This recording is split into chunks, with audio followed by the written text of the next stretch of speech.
If you hear the unlikely sound of your friends or your kids stealing cars, don't call 911. First, check to be sure it isn't a new video game, Grand Theft Auto 4. In its first week on the market, it sold 6 million copies and made $500 million. The violence in the hyper-realistic urban settings again raises the question, is media destroying our culture?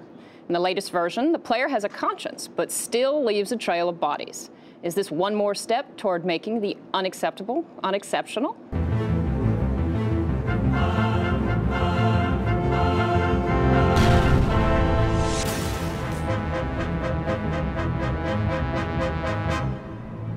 Life is complicated.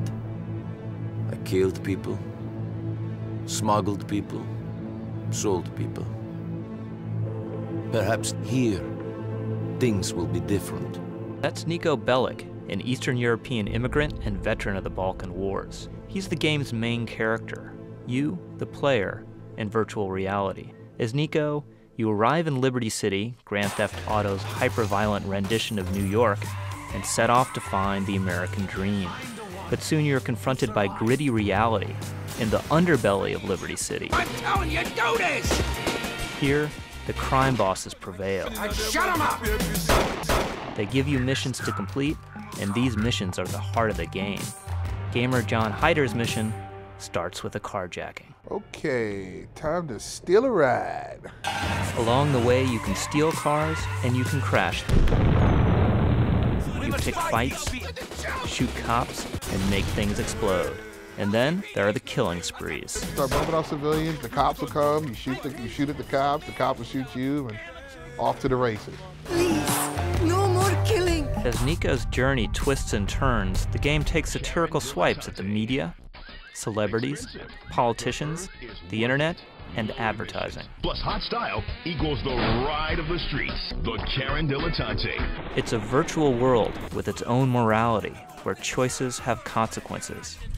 For Grand Theft Auto 4 fans, Liberty City, with its own geography and eerily familiar landmarks, is heaven. Now where in the world can you do this and get away with it? Joining us now is N'Gai Croal, tech writer for Newsweek magazine, to help us get inside Liberty City. N'Gai, thanks for being with us. Thanks. Now, tell us, what is supposedly so revolutionary about this game? Well, what's really powerful about the game is that for the first time, they've really built out the relationships in the game. In the previous games, you would get the guns like much faster. In this one, it took me about two and a half hours before I got my first gun. What I did get was a cell phone, and the cell phone was the interface by which I was connecting with other characters in the game. So I met a woman named Michelle in the game. I could take her bowling. I know how that is. I've met a girl named Michelle. I could take her for darts. And you could take her back to her place for what they call in reference to... you. Well, it's got a euphemism. Warm coffee is what they call it in the game. And so you spend the first 2.5 hours of the game really getting into the relationship space in the world and really sort of, I guess, bonding with the other characters, male and female. And so when the guns do come out, you find that you start to care more about the consequences of what it is you're doing. Well, that's one of the things people are talking about. They say this game has a conscience. I mean, is that the case? Is it really that different? I'm about 25 hours into a game that's supposed to last 40, and I would say that that was really true for about the first 10 to 15 hours. After that, I think the story they were going for really started to bump up against the gameplay, which needs to be open enough that if you want to play N'Gai Croal, the star of the game, as a real, like, tough, badass, and if you want to play him as more of sort of like a, sort of a more wounded soul, they had to accommodate both options. And so what I was finding was it started to get more incongruous, and, I would be just meeting someone for the first time, and within 5 minutes, I'm volunteering to go kill someone for him. That's like when it started to not be quite as much of a conscience as I thought it was based on the early going. I don't know how anyone can have a conscience and be part of a criminal network or, kill cops.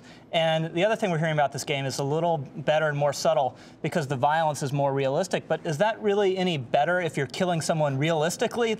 in the previous games, and a lot of what it came under criticism for was just the mayhem that you could cause. You could just crash into a police car, steal it, go on the run, your star rating is going up, and you're just shooting people indiscriminately. And I found myself a lot more reluctant to do that because, you know, when you're shooting someone in the back and they're kind of stumbling and falling, trying to get away from you, at least for me, you know, your mileage may vary, but for me, I felt like I was having a bit more of a thoughtful reaction to what it is I was doing in the game. So just more broadly, what about the critics of the series in general? You know, parents groups, police groups, do they have a point, or is this just another tired argument they've got? Well, they have a point, but I mean, I feel like parents need to make decisions about what their children should or should not play, and raise them well enough to sort of distinguish between what's real and what's not.